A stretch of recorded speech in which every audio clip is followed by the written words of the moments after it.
Euch ist euer Grimdark-Gelände nicht grimdark genug? Oder ihr wollt eure Warhammer 40k, Killteam oder Trench Crusade Spielplatte noch ein wenig aufpeppen? Dann habe ich in diesem Video viele einfache Bastel- und Bemaltipps für euch. Aber erstmal moin moin und herzlich willkommen zum TWS. Vor einigen Wochen hatte ich ja modulare Schützengräben und eine Spielplatte für Trench Crusade gebastelt. Damals drängte nur die Zeit wegen einer nahenden Veranstaltung, sodass am Ende durchaus noch einige Details für das gewisse Etwas fehlten. Daher zeige ich euch nun, wie ich mein Trench Crusade Gelände aufgepeppt habe. Los geht's mit einem äußerst einfachen Bemaltipp, um dunklen Metallflächen mehr Pep zu verleihen. Und zwar mit auffälligem Rost. Ihr braucht dafür nur ein Rotbraun und ein Orange sowie ein Schaumstoffstückchen zum Auftupfen. Startet mit dem dunklen Farbton, nehmt etwas Farbe auf und tupft das meiste direkt wieder heraus, um dann vorsichtig auf ausgewählte Metallflächen zu tupfen. Dabei erreicht ihr zwar nur die erhöhten Stellen, doch für die Ecken und Vertiefungen kommt gleich noch was. Wechselt danach zum Orange und achtet darauf, dass ihr nur ganz wenig Restfarbe im Schaumstoff habt, denn es sollen nun nur vereinzelte Highlights erzeugt werden. Übrigens keine Panik, wenn es im ersten Moment vielleicht zu knallig aussieht. Jede Acrylfarbe dunkelt beim Trocknen ja noch etwas nach. Ganz nach Geschmack und Gelände könnt ihr eine oder beide Farben auch stark mit Wasser verdünnen und diesen Mix in die Vertiefungen und Ecken tupfen, um dort ebenfalls Rost anzudeuten. Danach sieht euer Gelände farblich viel interessanter und besonders grim aus. Tipp Nummer 2 wäre das Ergänzen weiterer Details. In der Story von Trench Crusade geht es ja quasi um einen seit Jahrhunderten währenden Kreuzzug. Entsprechend sind religiöse Symbole als zusätzliche Details durchaus passend. Solche Tütchen voller Kreuze und anderer Symbole bekommt ihr für ganz kleines Geld als Nail Art Zubehör. Je nach Anbieter schwanken allerdings die Größen.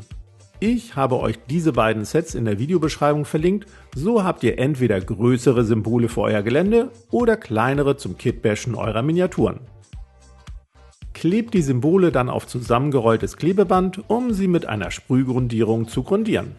Ich nehme hierfür ein Hellgrau. Danach kommt eine Metallfarbe zum Einsatz, in meinem Fall aus der Speedpaint-Reihe von The Army Painter. Ihr könnt natürlich auch jede andere Metallfarbe verwenden und zum Beispiel auch Goldtöne. Ganz nach Geschmack kann da noch ein Trockenbürsten mit einem hellen Metallton erfolgen, bevor ihr die Symbole aufklebt. Ich verwende dafür ganz normalen Holzleim, da jeglicher Überschuss matt und transparent austrocknet und somit nicht die Optik stört. Nach dem Trocknen des Leims könnt ihr dann mit einem braunen und/oder Rostwashes für Verwitterung sorgen und so die Symbole mit dem Gelände verblenden. Natürlich passen solche Kreuze nicht zu jedem Setting, daher schaut euch gegebenenfalls nach anderen Kleinteilen zum Dekorieren um. Ihr findet bestimmt was Passendes. Mein dritter Tipp für mehr Grimdark sind Bluteffekte, sprich Blutspritzer, die durchaus etwas übertrieben sein können. Dafür braucht ihr eine Bluteffektfarbe oder alternativ ein Dunkelrot mit etwas Glanzlack drin. Mit einem Borstenpinsel oder einer alten Zahnbürste könnt ihr nun ganz leicht Spritzer erzeugen, indem ihr mit dem Finger über die Borsten reibt, um so die Farbpartikel auf den Untergrund zu schießen. Noch besser funktioniert das allerdings mit Druckluft aus zum Beispiel einer Airbrush-Pistole. Oder indem ihr kräftig durch einen Trinkhalm pustet. Je nach Farbmenge auf eurem Pinsel, dem Abstand zwischen Pinsel und Airbrush und dem Abstand zwischen Pinsel und Gelände entstehen dabei ganz unterschiedliche Spritzbilder. Mein Tipp für auffällige Blutspritzer ist viel Farbe und ein kurzer Abstand zwischen Pinsel und Airbrush.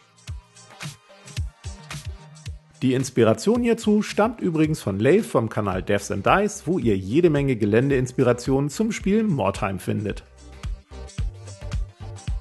Ein weiterer Deko-Tipp sind kleine Poster, wie ich sie hier schon mal verwendet habe. Allerdings hat mein Trench Crusade Gelände kaum freie Flächen, daher habe ich dieses Mal keine Poster eingesetzt. Wer sein Grimdark-Gelände ansonsten farblich noch weiter aufpeppen möchte, kann zum Beispiel zu einem dunkelgrünen Wash greifen und diesen hier und da auftupfen, um Moos anzudeuten.